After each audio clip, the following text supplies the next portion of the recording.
Сәлем достар, қалдарыңыз қалай? Бүгін мен сіздермен бірге ата-ана ашуланған кезде ашуын қалай басқара алатыны жайлы бірнеше лайфхактармен бөлісейін деп едім. Яғни, ата-ана ашуланған кезде, балаға ашуланған кезде ашуын қалай басқару керек? Оның әртүрлі техникалары бар. Ең бірінші техника, сіз өзіңіз эмоционалды интеллектіңізді дамытуыңыз керек. Неге? Себебі эмоционалды интеллекті жоғары ата-ана, интеллекті жоғары баланы тәрбиелейді. Сондықтан, ал ашулы, агрессиясын ұстай алмайтын ата-ана, интеллекті жоғары баланы тәрбиелеуі, оның несі аздау, процентності аздау. Сондықтан, сіздермен бірге менен өте көп ата-ана сұрады. Ата-ана, то есть баланың ашуын қалай баса аламыз деп. Бірінші баланың ашуын басуды емес, өзіміздің ашуды басуды ойлануымыз керек. Мен бірінші эфирге кіруім, егер мүмкіндік болса, мен сақтап аламын. Ата-ана бірінші өз ашуын өзі басып алу керек. Яғни өз агрессиясын басқара алу керек. Себебі біз агрессияны басқара алмасақ, ал бізден бала не үйренеді? Сондықтан бүгін сіздермен бірге бірнеше техниканы айтайын, қалай біз өзіміздің ашуымызды баса аламыз. Біріншіден, ең оңай техника бұл терең демалу.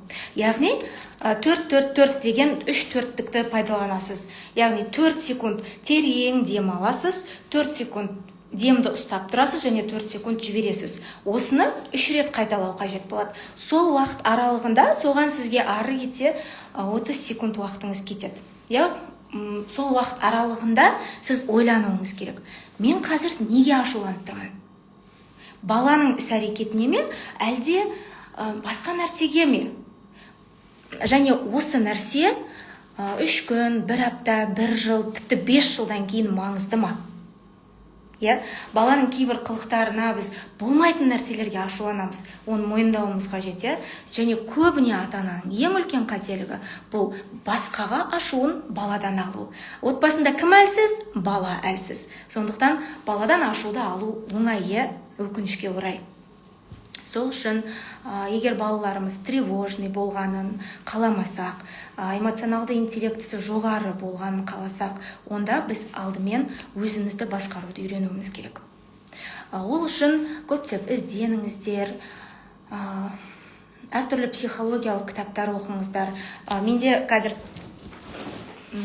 мен ата-аналардан сұраған, ашу сатысын сұраған ата-аналарға мен көбіне Гэри Чепменнің бала тәрбиесіндегі кітапты айтамын, кеңес беремін.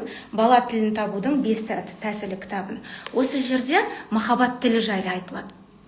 Баламен тілдесуді қаласаңыз, баланың тілін түсінгіңіз келсе, онда оның махаббат тілінде сөйлеуді үйреніңіз.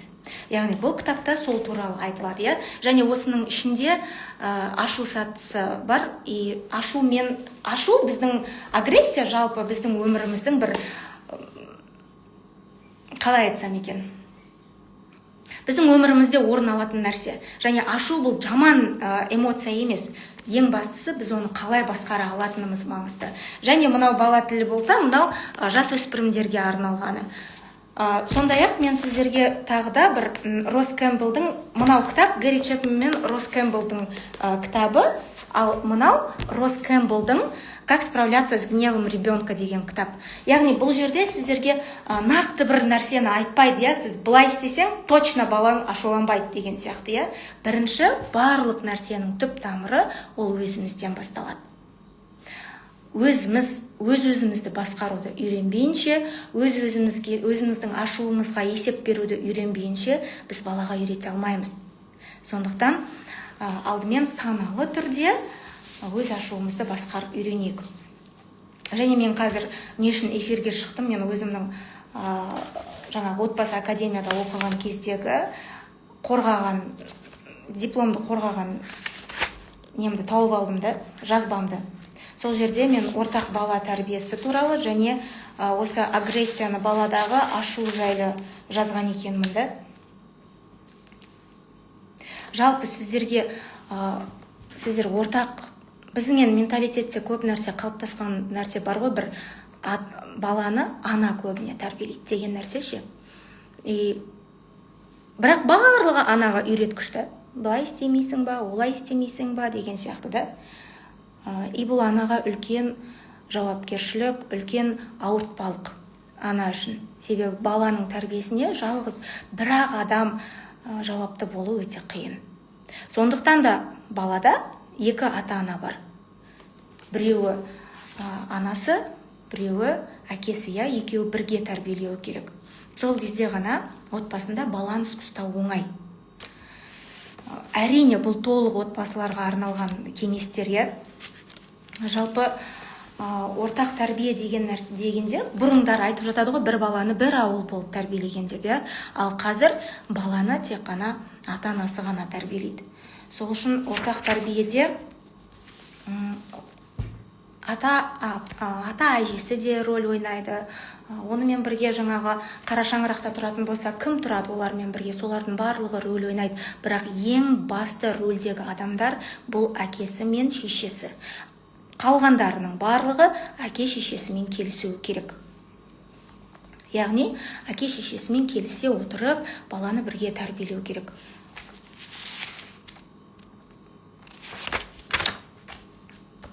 Одан кейін мен сіздерге тағы бір кітапты ұсынамын. Бұл Джон Готманның эмоционалды интеллект кітабы. Баланың эмоционалды интеллект кітабы. Яғни баланың интеллектісін жоғарылатқыңыз келсе, ата-ана өз эмоциясын түсініп, баламен байланысын күшейте алады. Яғни бала, ата-ана өз эмоциясын түсіну арқылы ғана. Ашуға берілудің орнына біз тынышталуды таңдай аламыз. Бізде әрдайым таңдау бар өмірімізде. Ашулану, жазалау, ұрсу, ұру, айқайлау, немесе тынышталу. Біз балаға қандай құндылықты үйреткіміз келеді? Бірінші соны өзімізге нақтылап алайық. Не нәрсені балаға үйреткіміз келеді? Бала эмоционалды тұрақты болуды ма? Ашуын ұстауды үйренуді ме? Үлкендерді құрметтеуді үйренуі ме? Осы сұрақтарға мен қандаймын? Мен ашуымды ұстай аламын ба? Мен үлкендерді құрметтеуді балама дұрыс көрсетіп жүрмін бе? Мен тыныштала аламын ба? Не үйретіп жүрмін мен? Яғни өзімізге есеп беру. Өткенде Абайдың қара сөздерінен шығардым ғой, сол жерде де айтылады да, өз-өзіңе есеп бер деп. Сондықтан бала тәрбиесі бұл өте үлкен тақырып.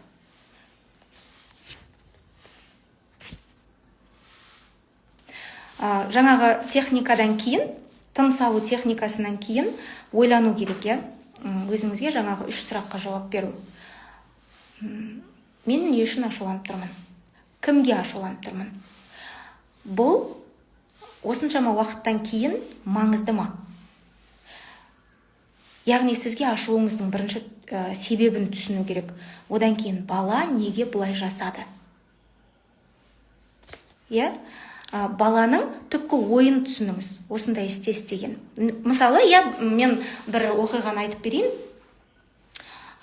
Сіздерде де көп естіген шығарсыздар, ауылды жерлерде балалар көбінесе жаңағы шөп қораны жағып жібереді. Неге жағып жібереді? Себебі олар ойында мына шөп қораны әдейі жағып жіберейін, ата-анам бұл нәрседе қиналсын, ойлансын, мен жазаласын демейді. Олар сол шөп қалай жанады екен, вообще сол процесті көргісі келеді, яғни іздену, көрсем, білсем, ізденсем деген нәрсе. Бірақ ол соның артында не тұрғанын білмейді. Яғни қандай трагедия тұрғанын білмейді, ол не нәрсеге алып баратынын білмейді. Сондықтан біз дер кезінде балалармен сөйлесу арқылы сондай қызығушылықтарын түсіне аламыз, біле аламыз. Сол үшін балаларыңызбен көп байланыста болыңыздар, көп сөйлесіңіздер, көптеген жаңағыдай химиялық тәжірибелерді жасаңыздар, қызығушылықтарын басу керек сол нәрсеге. Жаңағы бір бала осылай шөп қораны өртеп жібереді. Одан кейін баласы, әкесі келіп, үйіне келеді, ештеңе білмегендей отырады. Қарайды, шөп қора жанып жатыр. Сөйтіп әкесіне, әке ар жақта қора жанып жатыр дейді. Омен әкесі бұл деп барып жүгіріп өшіреді. Кім жақты дейді. Кім жақты? Сонда бала, мен емес дейді. Ол қорқып тұр әрине. Одан кейін әкесі келіп айтады, оған жай айтады, мен сені түсінем балам. Егер сен жаққан болсаң, маған өтірік айтпа. Деп, сонда баласы айтады, мен жақтым дейді. Не үшін жақтың? Мен андай кішкентай шөпті алып, оны жанғанын көргім келді дейді. Ол шөптің қасынан кішкентай шөпті алып, шөптің жанында сәл былай жаққанда, ананың шоғы шөпке түсіп, шөп ыстық күнде жаңағыдай қурап тұрған шөп өртеніп кеткен. Сондықтан әкесі сол жерде бір маңызды нәрсені айтады. Келесіде бір эксперимент тәжірибе жасағың келсе, бірдеңе қызық болса, маған айт, мен көрсетем. Яғни қауіпсіз түрде біз балаларымызға кейбір қауіпті нәрселерді көрсетуіміз керек. Және оның соңы, егер де бала өзі осыны істейтін болса, соңы неге апаратынын түсіндіруіміз керек. Сондықтан балаларыңызбен өте көп сөйлесіңіздер, байланыста болыңыздар. Себебі баланы тәрбиелейтін ең үлкен тәсіл бұл бала мен ата-ананың байланысы, және бұл ең үлкен баланы емдеу жолы.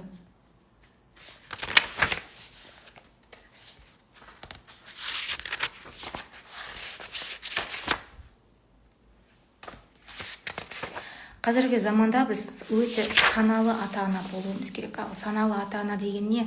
Бұл саналы түрде шешім қабылдайтын ата-ана, саналы ойлана алатын ата-ана. Тіпті қателік жасаса да, сол қателігінің орнын жаба алатын ата-ана, емдей алатын. Сол үшін біз саналылыққа ұмтылуымыз керек. Ал оған қалай ұмтыламыз? Білім алу арқылы. Білім қайдан келеді? Кітап оқу, белгілі бір источниктен іздену, бұрынғы жаңағы өздері сол былықтан шыға алмай жүрген ата-аналардың нелерін, мысалдарын естіп, мен жалғыз емес екенмін деп өзімізді утешать ету дұрыс емес. Балама айқайлайтын мен жалғыз емес екенмін, баламды ұратын мен жалғыз емес екенмін деп өзімізді утешать етуге болмайды. Біз өзімізден интеллектісі төмен адамдарға қарай емес, интеллектісі жоғары адамдарға қарай ұмтылуымыз керек. Сол үшін әрбір баланың ісінде қателігі болсын, қолынан келмей жатқан ісі болсын, бір бұзықтығы болсын, баланың ниетін білу керек. Бұл нәрсені істегенде баланың ниеті не болды? Яғни баланың ниеті оны әдейі қирату, әдейі жағып жіберу, сындыру, бұзу емес. Баланың ниеті білу, түсіну, іздену, көру. Міне осы нәрсе маңызды. Осы нәрсені түсінуіміз керек. Балаға бір нәрсені істегені үшін, дұрыс емес істегені үшін ұрсудан алдын осыны түсінуіміз керек. Оның артында қандай эмоция жатыр?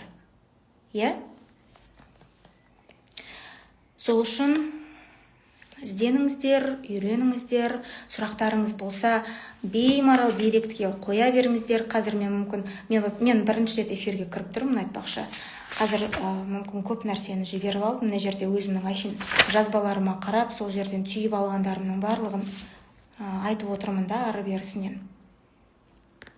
Осы Джон Готманның Джон Готман деген кім? Ол 40 жыл бойына 3000-даған отбасыларды зерттеген отбасы психологы. Ол зерттеуші. Және ол кәдімгідей өзінің кішігірім мини қалашығын құрып, сол жерде 3000-нан астам отбасыны бақылаған. 40 жыл бойына олардың үйленуін, ата-әже болуын, одан кейін ол үйленіп жатқан отбасыларға қарап, жұптарға қарап, мына отбасы ұзаққа барады, мына отбасы ұзаққа бармайды деп, бірден олардың мінез құлықтарына, олардың конфликтті шешуіне қарап, бірден айтқан. Егер конфликтті дұрыс шеше алмаған отбасы, бақытты отбасы болып тұра алмайды деген, және ондай отбасында бақытты бала тәрбиелене алмайды деген шешім қабылдаған. Және соның 7 принципов счастливой семьи деген кітабы бар. Соны оқып көрсеңіздер, өте көп нәрсені түсінесіздер. Одан кейін жаңағы эмоциональный интеллект ребенка деген. Осы кітапты оқып көріңіздер, алып, қазақшасын жақында мен өзім аудио кітабын шығарамын. Қазақша аудармасы жоқ, оның тек қана орысшасы бар. Орысшасының өзін алып оқып көріңіздер. Сол жерде сіздер түсінесіздер баланың миының дамуын, оның миының қалыптасуы қалай, ойлау қабілеті, что ол көп нәрсені мынандай бір әдейі істемейді. Біздің ата-аналардың көп қателігі, біз ойлаймыз балалар әдейі істейді деп. Ол біліп тұр деп. Және балалардан үлкен адамның іс-әрекетін күтеміз. Әсіресе үлкен балалардан. Ең жаңағы тұңғыш балаларымыздан, Ал бұл қателік. Баланың жүрегіне жара салатын біздің ата-ананың бейсаналы істейтін, біз де әдейі істемейміз, біз де бейсаналы түрде істейміз. Және бұл үлкен қателік.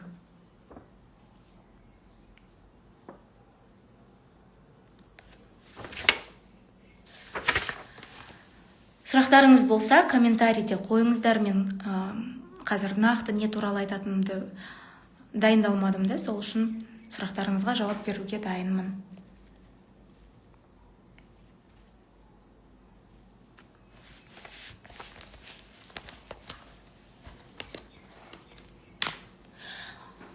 Біздің жалпы қоғамда баланы жеке тұлға ретінде қабылдау бұл норма емес әлі.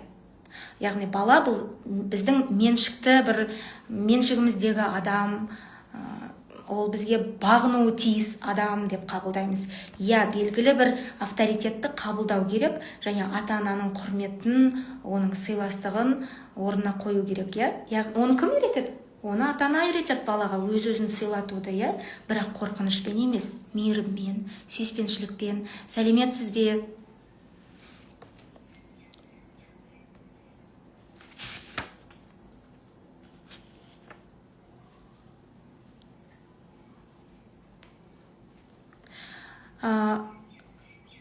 Қорқынышпен қалай тәрбиелейміз біз баланы? Айқайлаймыз, жазалаймыз, ашу үстінде оны ұрамыз, ашу үстінде ашуымыздың, эмоциямыздың бәрін шығарып, оған жәнін шығарып тұрып айқайлаймыз, қорқытамыз, тыйым саламыз, бұлай істемесең бұлай болады, бұлай болмаса бұлай болады деп қорқытып айтамыз. Яғни угроза ретінде, бірақ өміріне бала ортасында қызғаныш нені білдіреді, қалай жұмыс жасауға болады? Балалар өз арасындағы қызғаныш па? Жалпы қызғану бұл норма, қалыпты нәрсе, бірақ не нәрсені қызғанып жатыр, соған мән беру керек. Егер ол өзінің кішкентай балаларда бұл қалыпты нәрсе өзінің затын қызғану, және бұл норма. Яғни егер сол нәрсені айтып тұрсаңыз, кішкентай балалар жайлы, бұл қалыпты нәрсе, жай ғана біз оларға таңдау еркін беруіміз керек. Мысалы, не істейміз біз балалармен жаңағы детский площадкаға, немесе үйге қонақтар келгенде, өзінің игрушкаларын қызғанып бастайды ғой. Ал біз не істейміз? Ойбай, бер, болмайды, қазір кетеді ғой ол. Әйтпесе келмей қояды деп, жаңағы опять-таки қорқытып бастаймыз да. Балаға бұл ұнамайды, себебі ол оның нәрсесі, оның жеке нәрсесі. Ал оған бер, бөліс деп оның еркінен тыс оны қинау, оның жеке шекарасына қол сұғу болып табылады. Сондықтан баламен жай ғана сөйлесу керек, бұл сенің затың. Егер бұны бергің келмесе, жарайды, бермей-ақ қой, сен құқылысың. Ал бірақ басқа біреудің затын қызғану, бұл дұрыс емес, бұл оның заты. Яғни бірден қызғанышты жоя алмаймыз. Жай сөйлесу арқылы. Менің балаларымда мынандай нәрсе болады да. Мен ең кішкентайым 5 жасқа толады, өткенде үлкен мынандай жағдайда ма? Яғни бір-бірімен соревноваться ету жайлы ғой, Бұл кезде сіз балаларыңыздың арасындағы бауырмалдылықты өсіруіңіз керек. Балаларыңызды ешқашан бір-бірімен салыстырмаңыз. Бұл нәрсе бір-бірін салыстырудан келіп соғуы да мүмкін да. Мүмкін ата-ана көбіне әдейі істемейді. Бұлай айтып жібереді көбіне да. Ағаңа қараш, ағаң бүгін мынандай істепті, или әпшең бүгін бұлай істепті деген сияқты, И бұл нәрсе кейде балалардың ішінде қызғаныш тудырады. яғни ата-ананың вниманиясын қызғану. Мені де солай айту керек деген сияқты да. И кейін сол қызғаныш, ата-ана үшін қызғаныш, ата-ананың вниманиясы үшін, ол басқа нәрсеге, басқа да қызғаныштарға алып келіп соғады. Яғни соперничествоға, иә. Сол үшін сен екеуің бауырсыңдар.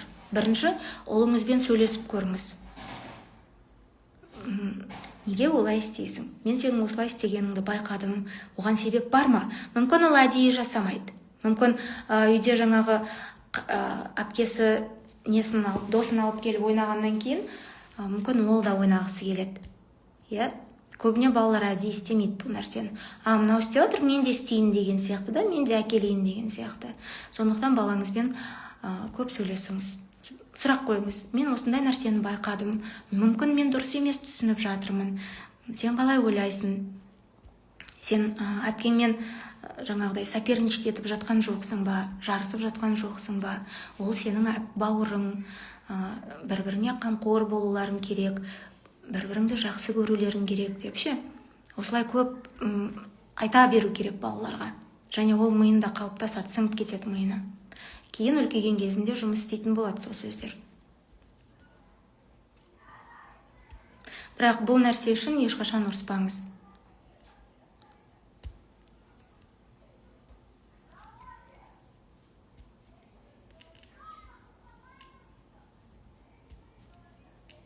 Жаңағы мен 5 жасар және 8 жасар қызым бар. Қызыма фломастер алып кеп берсем, 5 жасар қызым қасыма кеп жылап отыр.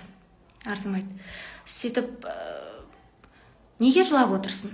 Мен біліп тұрмын, анау фломастерге бола жылап отыр, я? Екеуміз аттас екенбіз, Сәуле апай. Ой, Сәуле ханым. Я, эмоциясын шығармайтын баламен қалай жұмыс жасаймыз? Ол неге эмоциясын шығармайды? Қай жерде сіздер сол эмоцияны солай ұстауды үйреттіңіздер? Менің үлкен балам тоже сондай. Эмоциясын қатты шығара бермейді. Неге? Себебі кезінде өзімде сондай қателік жасадым да. Сен үлкенсің, ол сенің қарындасың, ол сенің кішкентай деген сияқты ше. Тыныш, сәл не қылса тыныш деп жаңағыдай. Айқайлап, ойнап, дауыс шығарып, эмоциясын шығарып ойнап жатса тыныш деп басып тастадық та. Және ал қазір мен онымен былай сөйлесем. Сен қаласаң, егер ашулы кезінде, я мектептен келеді, бір ашуланып, настроениясы болмай, сөйлескің келе ме? Жоқ. Жарайды, онда мен сенімен сөйлескім келген кезде сөйлесейік, я? Міндетті түрде сөйлесуіміз керек. Қазір қандай эмоцияға берілгің келеді? Жылағың келе ме? И ол эмоциясы тұншығып тұрады да. Намыстанады ғой енді, уже 10 жаста 11-ге келіп жатыр. Жоқ дейді. Сосын айтам, жарайды, мен сені жалғыз қалдырам. Сен қаласаң айқайла, қаласаң жыла, бірақ эмоцияңды шығар.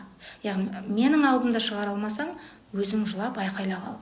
Яғни, немесе именно ашу эмоцияны балаларға рационалды түрде шығаруды үйрету керек та. Біреуге қарап емес, жастық, жаңағы үйде груша болса, грушаны ұру, спорт арқылы шығару, болмаса жаңағы жастықты қойып айқайлап алу, солай шығару. Сол нәрселерді көрсету керек. Эмоцияны дұрыс шығаруды. Одан кейін бала ойнап жатқан кезде, айқайлап, бір күліп жатқан кезде, жылаған кезде эмоциясын баспауымыз керек. Жылап ал.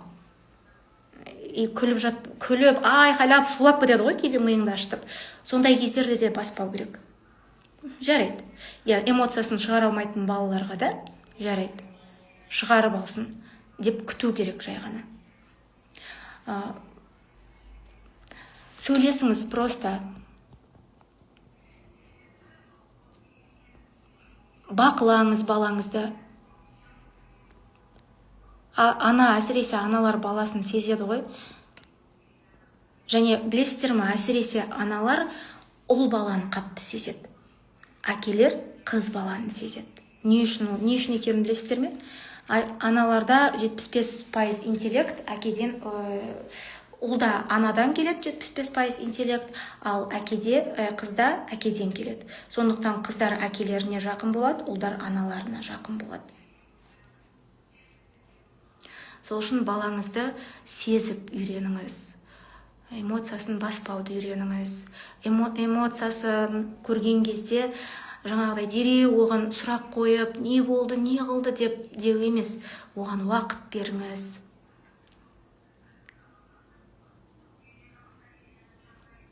Сол ашуды ұстай алмаймыз ғой кейде көбіне. Бірақ біз адамбыз ғой, енді идеальный өмір сүре алмаймыз, идеальный адам бола алмаймыз ашуланбайтын, бірақ біз ол ашуды басқаруды үйрене аламыз. Күнне мысалы балаға 5 рет ашулансақ, ашуды басқаруды үйреніп жүрген кезде мүмкін 1 рет ашуланамыз. Қалған 4 реті уже біздің жеңісіміз болып саналады. Аптасына бір жаңағы қатты нервный срыв болып, жаңағыдай эмоциональный срыв болып, айқайлап қалу норма болса, ашуымызды басқаруды үйренген кезде 2 аптада бір мүмкін. Және бұл тоже біздің жеңісіміз. Сол үшін ашуды басқаруды үйрену керек. Өз-өзімізге есеп беру керек. Басқару үшін, басқаруда оңай емес. Бірақ сіз қайта сол нәрсені тренировать ете берсеңіз, бұл уже қалыпты нәрсеге айналады. Менің өзімнің бір осындай горький опытым бар. Үлкен баламды үлкен адамға қарағандай қарайтынбыз ғой. Қазір күйеуіміз екеуміз сол нәрсеге қатты өкінеміз да. Неге біз баламыздың балалық шағын жіберіп алдық деген сияқты. Соның бір тәтті қылықтарымен тамсанудың орнына біз оны бір тәртіпті бала болуға үйреткіміз келді да.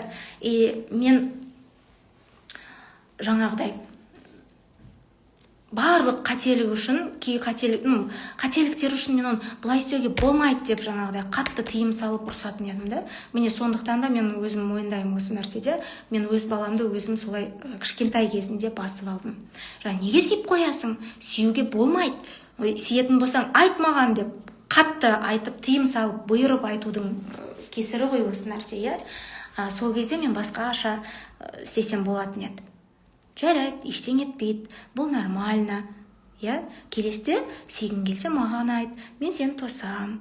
Немесе сүйіп қойсаң үндемей тұрма, маған айт деген сияқты да. Жай сөзбен айту арқылы үйретсем болатын еді. Бірақ мен не істедім? Мен дұрыс емес жол таңдадым, яғни бұйыру жолын. Мен ата-анамын ғой, менің билігім бар ғой. Соны қолдандым. Асыра сілтеп қолдандым сол нәрсені. Соның кесірі баламен ұзақ жылдар бойы эмоциясын шығарудағы жұмыс болды. Одан кейін кішкентай қыздарым, олар ондай емес. Олар ол жағынан жаңағыдай свободные.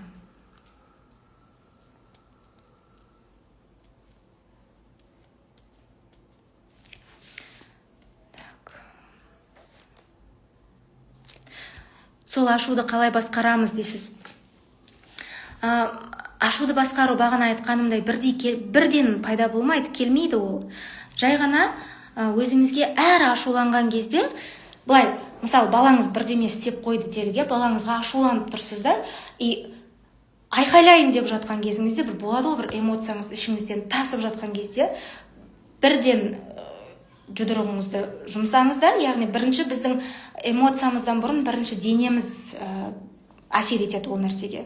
Денеміз қимылдайды да. Сол үшін бірден өзіңіздің жаңағы ашуыңызды осылай жұдырыққа жинаңыз да, терең дем алыңыз.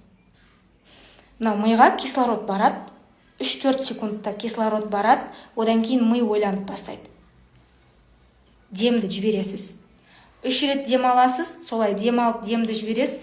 Сол нәрсені балаларыңыз да үйренеді, көреді ғой сол нәрсені. Сол кезде балаларыңызға мен қазір ашуланып тұрмын. Болды. Осы сөзді айтасыз.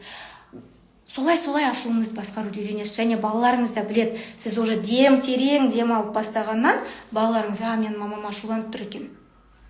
Яғни қазір менің ісім мамамды ашуландырды деген сияқты.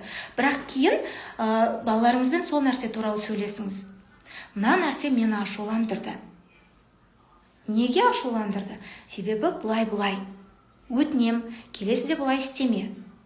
Одан кейін сол нәрсені тағы қайталап жатса, сіз былай айтсаңыз болады. Егер кейін тағы осы нәрсені қайталап жатсаң, мен ол үшін бір шара қолдануым керек болады. Бұл саған да маған да ұнамайды. Яғни жаза қолдануым керек, бұл саған да маған да ұнамайды. Сол үшін кел, екеуміз бірге келісіп алайық. Солай баламен келісіп үйреніңіз. Енді бала бірден деп сол нәрсені істемей кетпейді. Бала ғой, себебі ол қайталау мүмкін тағы да. Сол кезде түсіндіресіз. Мен саған есіңде ме? Осылай айтқан едім. Егер осы нәрсені қайталасаң, жаза қолдануым керек деген. Сен неге соны қайталадың? Яғни, неге оны бала істемеу керек? Соның салдарын түсіндіру керек. Одан кейін, егер бала соны қайталап істеп жатса, жаза қолдану керектігін түсіну керек. Ал бала қайталаса, сол жазаны қолдану керек болады. Егер ашуыңызды, эмоцияңызды шығарып қойсаңыз, ашуыңызды басқара алмай, ашуыңызды басқан, ол да нормально негізі. Ашуыңызды басқаннан кейін балаңызға келіп, балам, қызым, кешір, мен үлкен адам ретінде дәл қазір осы ситуацияда дұрыс емес істедім. Өзім ашуымды ұстауым керек еді, бірақ ұстай алмадым. Сол үшін мен сенен кешірім сұраймын. Келесіде ұстауға тырысамын, саған айқайламауға тырысамын деп соның артын жабу керек. Солай, егер осы нәрсені практикада қайталай берсеңіз, әдетке айналады. Бұл нәрсе және ол қалыпқа айналады. Бір күнде келмейді ашуды басқару. Оған ұзақ тәжірибе керек. Сосын ашуланғаннан кейін жаңағыдай өзіңіз сөйлесіңіз ойыңызда, осы нәрсе ашулануға тұрарлық па? Осы нәрседен мен қазір өзіме не алдым, балама не бердім? Кейде біз мойындайықшы, болмайтын нәрселерге ашуланып жатамыз ғой. Қолынан сындырып алса да, ал ол ашудың барлығы түбі ол біздің балалық шағымызға алып келіп соғады, өзіміздің. Мүмкін балалық шағымызда сол нәрсе үшін бізге айқайлаған, бізге тыйым салған, және ол қазір біз балаларымызда сол нәрсені көргенде ол бізді триггерить етеді.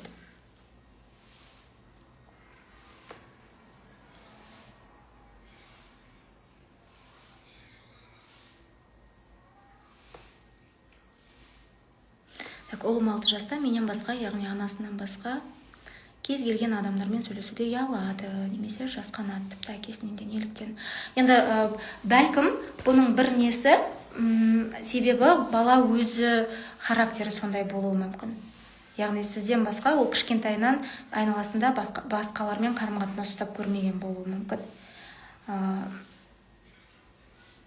Өзі қалай айтсам екен, интроверт адамда, басқалармен кішкентайынан өзі интроверт немесе экстраверт екені көрінеді. Кішкентайынан басқа адамдармен араласқанды ұнатпайтын, яғни өзімен өзі болғанды ұнататын адамдар бар ғой, оларды интроверт деп айтады. Көпшілікті ұнатпайтын. 6 жаста бұл әлі баланың белгілі бір бірдемесін дұрыс емес деген нәрсені білдірмейді. Әкесімен может байланыс жоқ шығар. Әкесімен сөйлесе алмаса, демек әкесінің өзі баламен байланыс ұстауға ұмтылмайды. Сол нәрсені көру керек.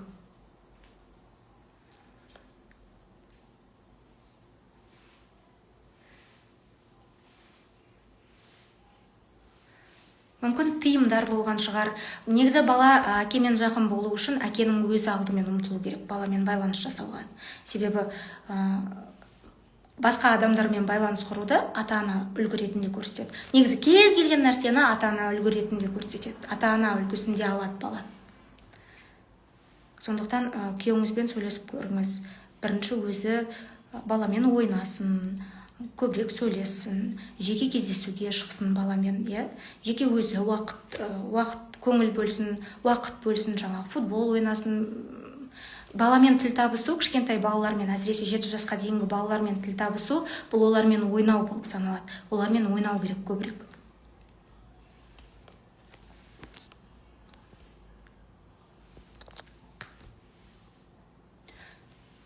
Басқа да сұрақтарыңыз болса, қоя беріңіздер.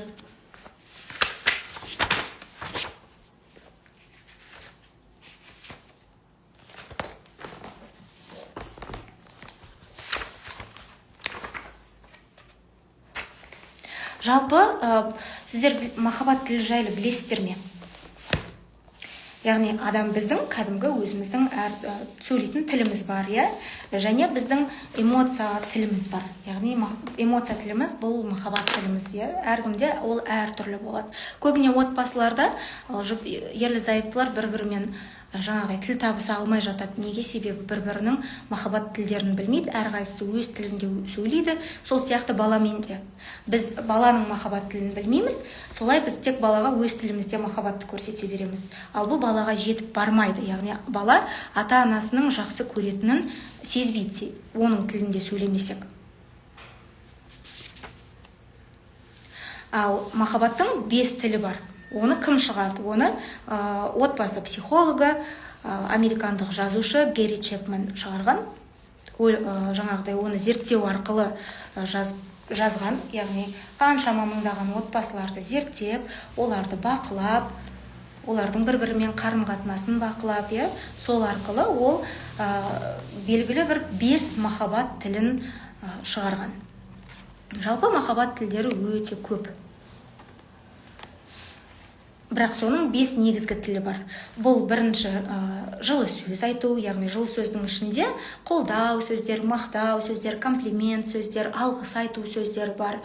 Және жанасу, яғни құшақтау, сипалау, арқасынан қағу деген сияқты, яғни физически жанасу, иә? Үшінші бұл сапалы уақыт бөлу адамға.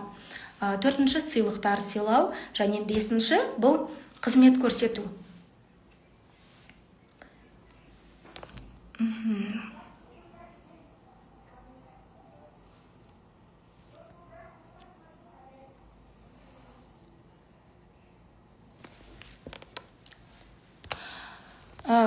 Бұл нәрсені күйеуіңізбен бірге жаңағыдай талқылап көріңіздер. Неге бұлай болып жатыр? Сен қатты сөйлеп қойдың ба? Или қатты сөйлеуді емес, негізі де оған қатысты бір мүмкін біреулер айтқан шығар, немесе сіз мүмкін жаңағыдай әкең келе жатыр, тыныш отыр, әкеңе айтам деген фразаларды қолданасыз ба? Немесе әкесі жаңағыдай қатты бір нәрсе, қатты сөйлеп қойды ма? Оның жаңағыдай баланың жабылып қалатынындай да. Бұл нәрсені күйеуіңізбен талқылап көріңіз.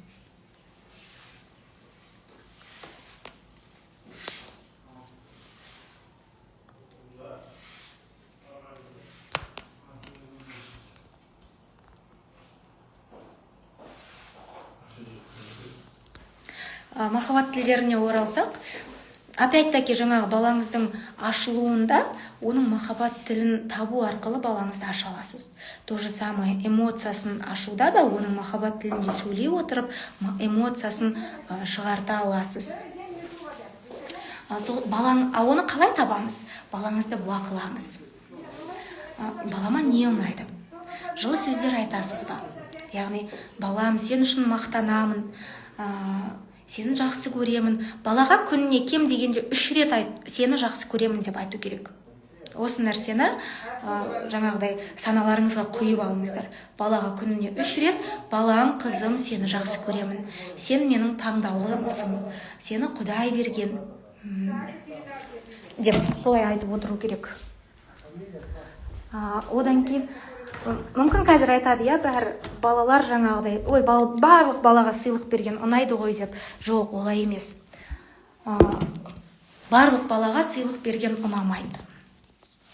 Кейбір сыйлық берген бәрімізге ұнайды ғой, сыйлық алған, бірақ одан да, егер оның махаббат тілі сыйлық алу болмаса, жылы сөздер, мақтау сөздер, оған сыйлықтан да көбірек оған приятно болуы мүмкін. Көңіліне жақын болуы мүмкін.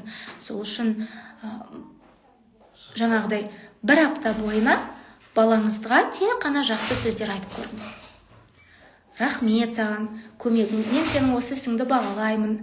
Жаңағы мектептен жақсы бағалар алып келіп жатса, сенің осындай ақылдылығыңды, жаңағыдай не дейді, тағы қандай сөздер қолданасыз жақсы оқитын балаға, осы нәрселеріңді мақтан тұтамын. Сен өте ақылдысың, жарайсың, рахмет саған, қолдауың үшін рахмет. Қазіргі балалардың өзі бізге қолдау береді ата-аналарға.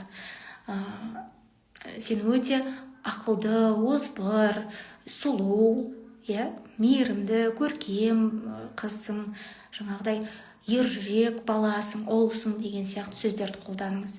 Әр тілді бір апта бойына практиковать етіп көріңіз, сонда қайсына балаңыздан көбірек жауап келеді, сол тіл оның негізгі махаббат тілі болып саналады.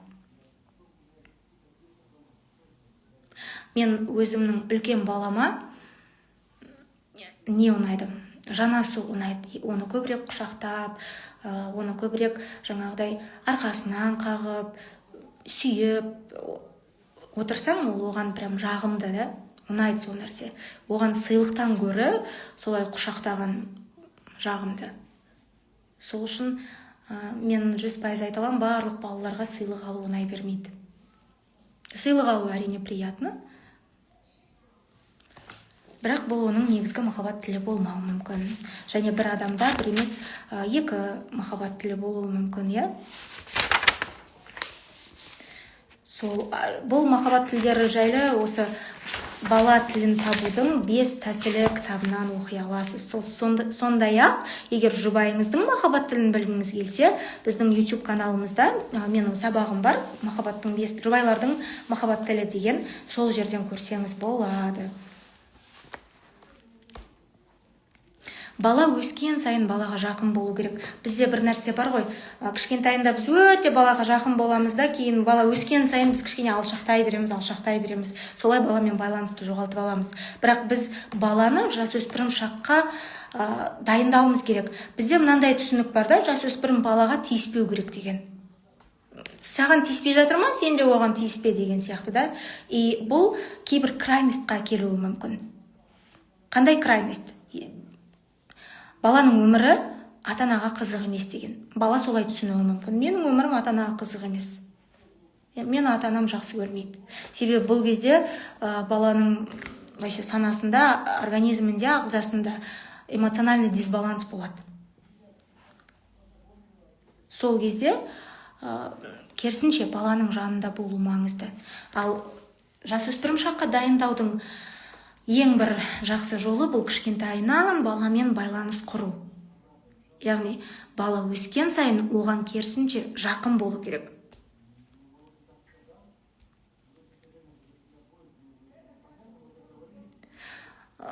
Қалай жақын боласыз? Сөйлеу арқылы, сөйлесу арқылы, жаңағыдай оны құшақтау арқылы, оған көмек беру арқылы. Оған жақсы көретініңізді әрдайым көрсетіп отыруыңыз керек. Мен өз балаларымнан былай сұрап тұрамын арасында. Мен сендер үшін қалай жақсы ана бола аламын? Қазір мен сендер үшін жақсы анамын ба? Мен балам бүйтіп айтады, сен идеальныйсың, лучшая мама деп айтады да. То есть, бірақ мен сонда да айтамын. Мен сен үшін тағы не істей аламын? Дәл қазір мен сен үшін не істей аламын? И ол айтады, мүмкін таңертең блинчик пісір, немесе бүгін мынандай тамақ жасашы, немесе бүгін үйде болшы деген сияқты да. Сол өтініштерін орындауға тырысамын сол кезде. Солай мен баламмен байланыс құрамын және оған жақын болуға тырысамын. Себебі ол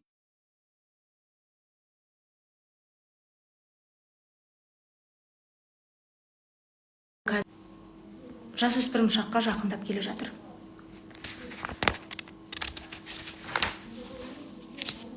Осы қазір мына кітаптан мен сіздерге бір үзіндіні оқып берейін, жасөспірімдерге байланысты. Балаңыз мектепке барып жүрген кезде оны балалық шақтың ең күрделі кезеңі, яғни жасөспірім шағына дайындап жатқаныңызды естен шығармаңыз дейді. Кішкентай баланың көңіл күй сандығын толтыру еш қиын емес. Көңіл күй сандығы деген бұл мынандай эмоционалды багымыз. Яғни біздің ішімізде бір ыдыс бар деп есептейік. Ол ыдыс біздің көңіл күйімізге жауап береді. Біздің көңіл күйіміз жақсы болса, ол баг ыдыс тола деген сөз. Егер көңіл күйіміз төмен болып жатса, онда ол баг азайды деген сөз. Яғни көңіл күй багы азайды деген сөз. Осы көңіл күй сандығы деп соны айтады. Кішкентай баланың көңіл күй сандығын толтыру еш қиын емес. Яғни баламен ойнасаң, бір кішкене тәтті берсең, ол соған қуанып қалады. Әрине сандық тез азаяды, оны толтырып отыру қажет болады. Бала өскен сайын оның көңіл күй сандығы да ұлғая түседі, ал оны үнемі толтырып отыру оңай емес. Сондағы толы әлгі кішкентай бала сізден де үлкен, сізден де мықты, сандығы толы, әрі мықтырақ болып өседі. Өзінен сұрап көріңіз.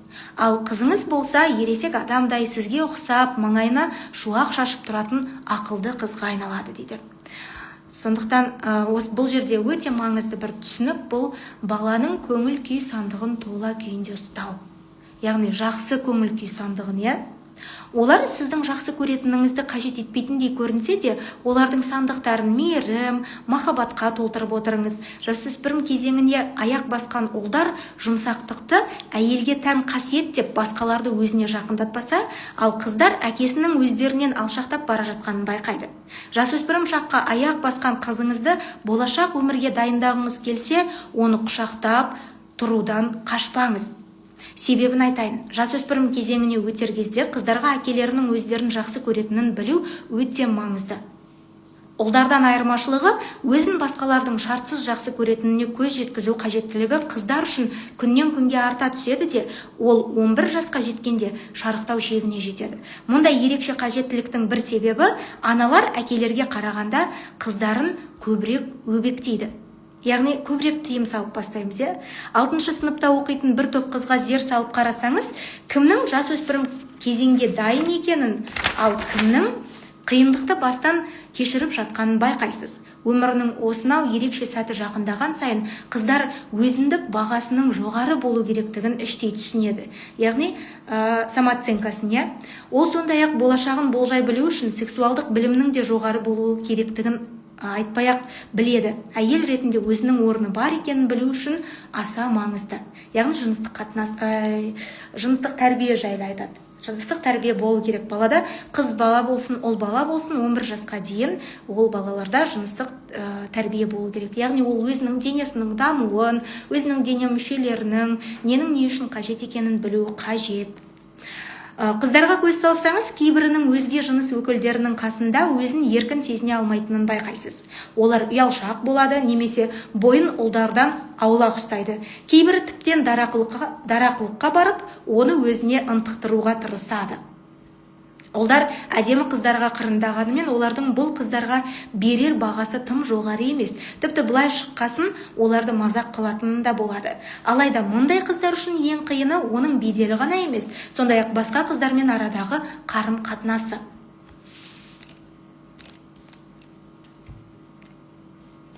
Басқа қыздар бұл қыздың ұлдармен арадағы байланысына бола бұны шеттетуі мүмкін. Мұндай жастағылар үшін ұлдармен тіл табысқаннан көрі басқа қыздармен арадағы қарым-қатынас пен олардың қолдауы маңыздырақ. Достық қарым-қатынас олардың болашақ өмір сүру қалпын анықтап береді. Сіз бақылап отырған қыздардың кейбірі ұлдарға ыңғайсыз қылық көрсетпейді. Өзіне деген жақсы баға мен сексуалдық білімі бар қыздар өздерін қалыпты ұстай алады. Өзін жұлдызға теңейтін немесе ұялшақ, жасық ұлдармен дос болса да, олардың мінез құлық үлгісі тұрақты, еш өзгермейді. Мұндай қыздарды ұлдардың жоғары бағалайтынын да байқайсыз. Ең бастысы, олар басқа қыздармен жақын араласады және олардың қолдауына ие.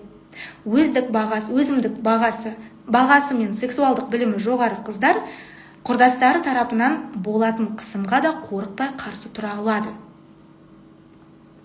Олар ата-аналарынан алған моральдық норманы қатаң ұстанады және өздігінен шешім шығара алады.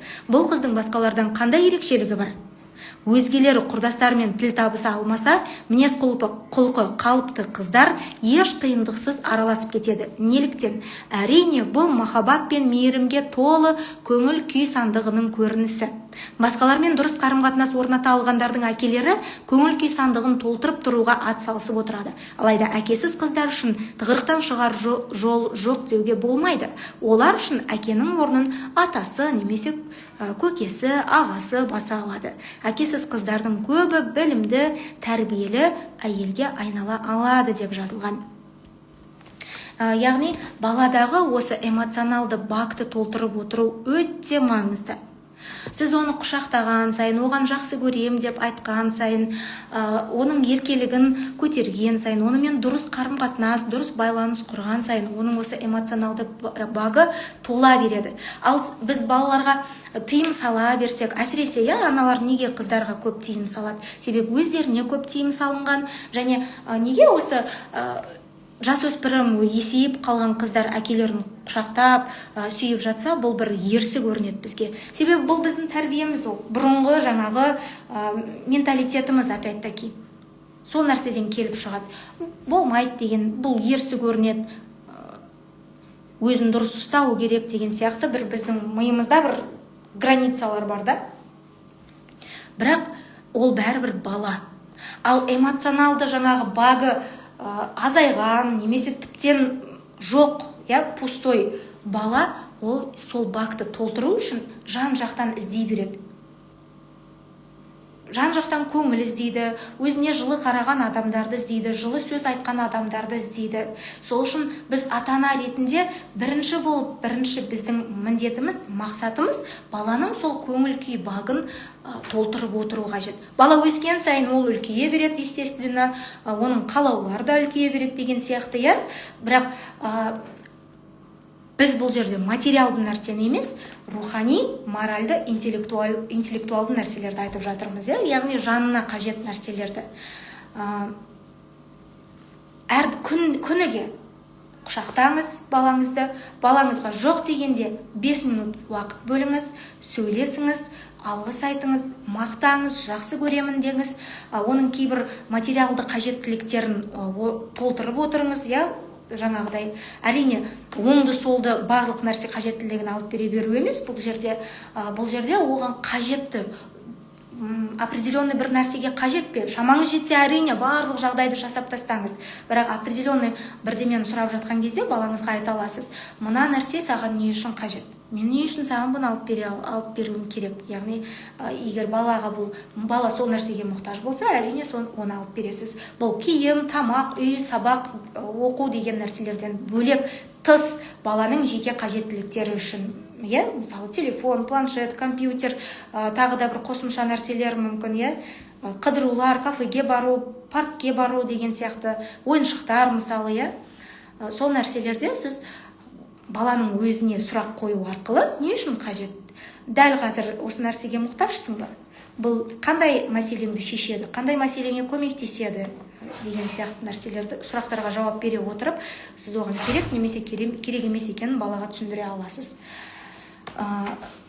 Және кейде ұсақ нәрселерде баланың айтқанын орындай, еркелігін орындай отырып, баланың сол эмоционалды багын толтырасыз. Мысалы, бала ауырған кезде, бала түгіл, үлкен адамдардың өзі де жаңағыдай эмоционалды әлсіз болады, адамдардың көңіліне мұқтаж болады, сол кезде жаңағыдай эмпатия танытып, сен үшін не істейін, не алып берейін, не жегің келеді, қайда барғың келеді деген сияқты баланың сол эмоционалды әлсіз сәтінде оның бір кейбір еркеліктерін орындай отырып эмоционалды багын толтыра аласыз. Ата-анаға өте үлкен эмпат болу керек. Яғни эмпат деген сөз сол адамның состояниясын түсіне білу, сол адамның состояниясына кіре білу, сол нәрсені өзіңнен өткізе алу. Сол үшін балаларға қараған кезде өзіміздің бала болғанымызды ұмытпайық.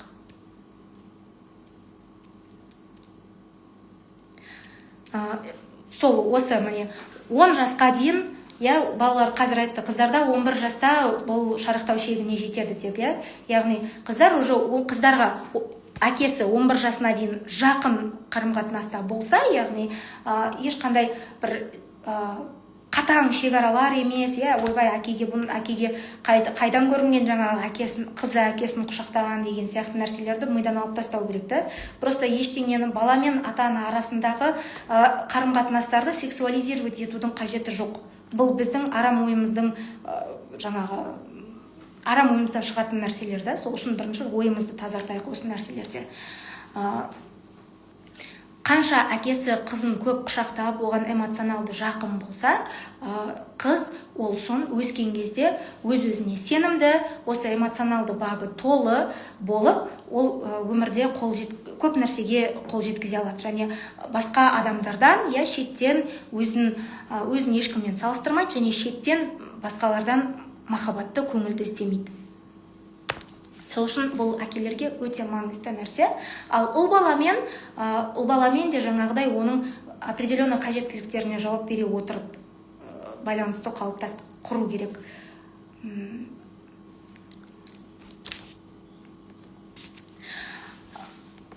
Кішкентай балалар, білесіздер ме, мынандай бар да, ата-анасы жоқ балалар мен ата-анасы бар балалардың айырмашылығы қатты білінеді.